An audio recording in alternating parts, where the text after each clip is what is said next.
Hello viewers, আসসালামু আলাইকুম। আমি হাফিজ আছি আপনাদের সাথে খেলা সংযোগ নিয়ে। আপনারা দেখতেই পাচ্ছেন যে আজ সকালে আর্জেন্টিনা বনাম কানাডার মধ্যে প্রথম সেমিফাইনাল ম্যাচটি অনুষ্ঠিত হয়েছে এবং আর্জেন্টিনা 2-0 গোলের ব্যবধানে কানাডাকে পরাজিত করে 2024 কোপা আমেরিকার ফাইনালের পা রেখেছেন।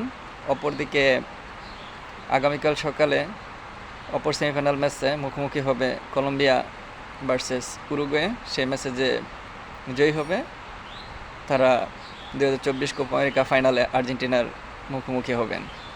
তাহলে বলতে যাচ্ছি আজকের খেলা নিয়ে কথা। আজকে ম্যাচটি যে কানাডা ভার্সেস আর্জেন্টিনার মধ্যে অনুষ্ঠিত হয়েছিল, এই ম্যাচের সর্বপ্রথম 10 মিনিট খুব ভালোভাবেই কানাডা ফেস করছে আর্জেন্টিনাকে এবং তারা সহজ দুটি সুযোগও প্রথম 10 মিনিটে পেয়ে গিয়েছিল, কিন্তু তারা সেটা কাজে লাগাতে পারেনি।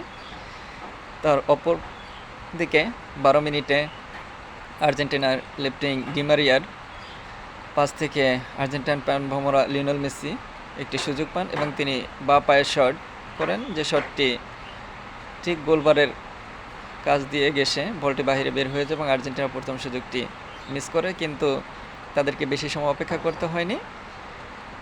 আর্জেন্টিনার অপর স্পাইডার অর্থাৎ মাকড়সা নামে পরিচিত হুলিয়ান আলভারেজ 23 মিনিটে আর্জেন্টিনাকে প্রথম গোলটি এনে দেয় এবং সেই গোলটি নিয়েই আর্জেন্টিনা প্রথম আর্ধ শেষ করে এবং দ্বিতীয় গোলটি পেতে আর্জেন্টিনাকে প্রায় 53 মিনিট পর্যন্ত অপেক্ষা করতে হয়।